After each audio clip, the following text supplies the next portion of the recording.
after the death of Maria Callas, the critic and noted Callas authority John Ardoin wrote a lengthy documentary entitled Callas in Her Own Words.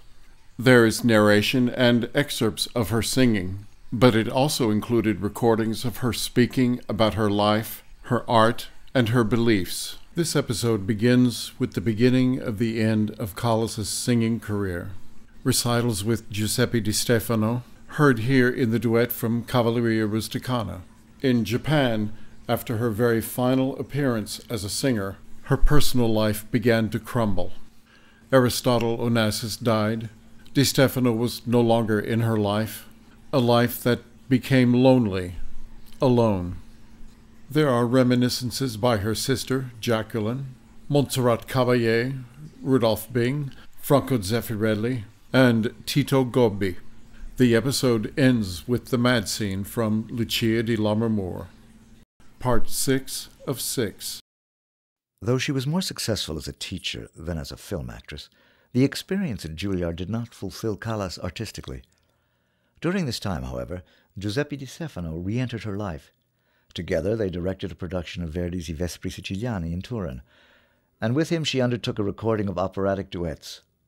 The results, however, were unsatisfactory, and the disc remains unreleased. Finally, there was nothing left for Callas but to sing, and urged on by Di Stefano, she agreed to join him in a world concert tour. It began in Germany in the fall of 1973. Though audiences in each city received the couple enthusiastically, no one, including Callas, pretended that she was what she had been. Naturally, the voice is not what it used to be 20 years ago. Nobody pretends that. The audience knows that. I know it. But you can be even more than what you were 20 years ago. You can be more of a musician, more passionate. There were many in the press, however, who felt that the tour was a grave mistake. One such critic was Martin Bernheimer of the Los Angeles Times. She was very lovely, very charming, very gracious. The voice, I think, was really shot. The vibrato was almost totally out of control. The timbre was dull and thin. The high notes were very dangerous. What few she sang, she very carefully selected the repertoire to avoid singing anything very high. And yet the biggest disappointment for me was not that she sang badly, but that this great singing actress couldn't convey anything dramatically.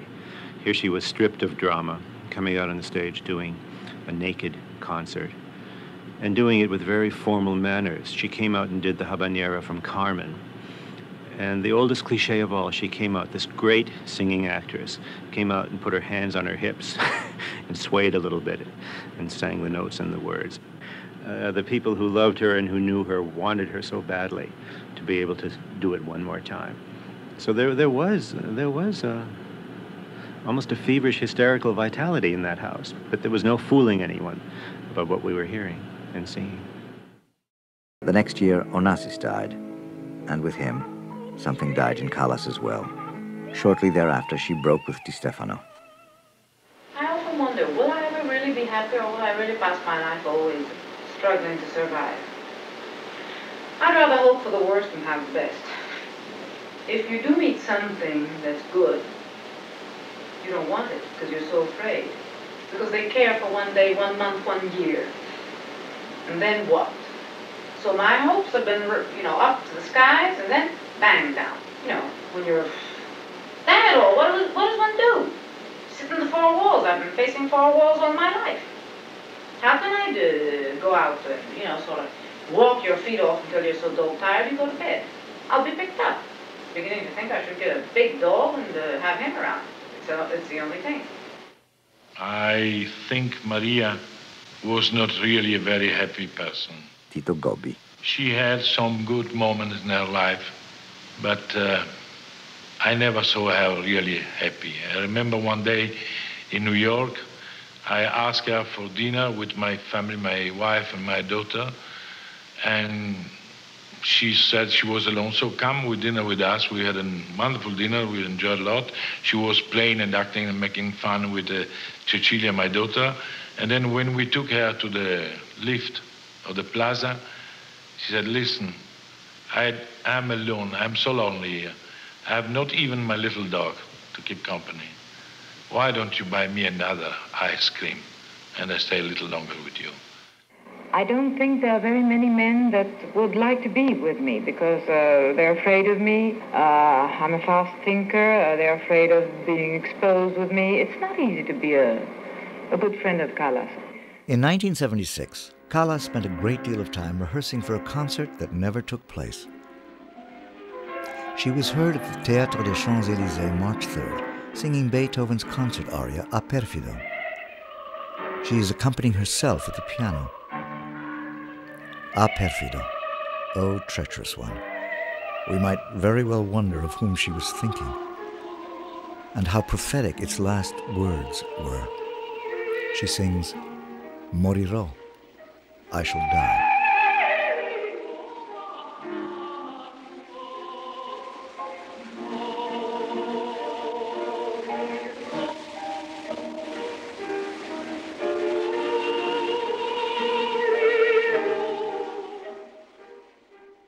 Now, all alone, she became more and more of a recluse, unwilling to go out in public or see her friends.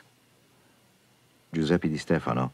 She said, ogni giorno, per fortuna, un giorno di meno.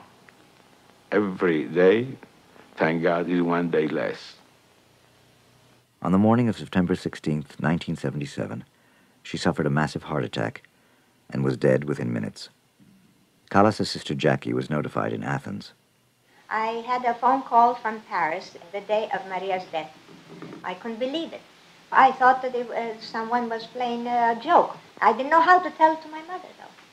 Unfortunately, I didn't tell her anything. I wanted to tell her in the evening. And she always, at 6 o'clock, she turned the television, to see. And they informed that Maria died. And she telephoned me immediately. She says, did you hear the news? Is it possible that Maria died, my daughter? And she started crying, you understand? Mother, I knew it, I said, from 1 o'clock. Well, you can imagine our sorrow, my mother and I, we couldn't believe it.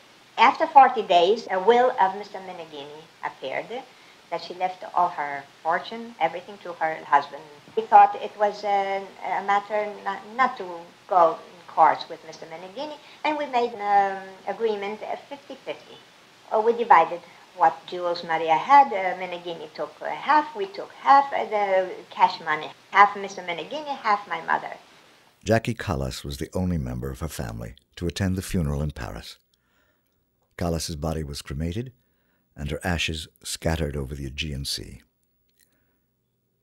Callas defines the word diva. Visi d'arte, visi d'amore. I have lived for art.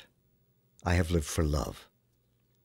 Some say her voice was flawed, but that voice gave us a Carmen and a Brunhilde, a Norma and a Violetta, a Rosina and an Isolde. Italy calls her La Divina, and to this day her claim to immortality in opera is beyond question. Montserrat Caballe. She really was very special. She was for the world of the opera the unique real singer of our era, which I sang, really. We have to say thank you, Maria, to come to us, to give us the opportunity to know what is the real music life, the real music life in a stage. And thank you to come to us and to remain with us. Rudolf Bing. Once one heard and saw Maria Callas, one can't really distinguish it in a part. It was very hard to enjoy any other artist, however great, afterwards. Franco Zeffirelli. There has been perhaps only one faithful companion to Maria throughout her life, her loneliness. The price sometimes one has to pay for his glory and his success. And Tito Gobbi. I'm sure Callas will remain in the history for a long, long time. In 100 years, people will still talk about Maria Callas as a beautiful and unique star which was crossing the sky of opera for a rather short time, but giving light forever.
saprei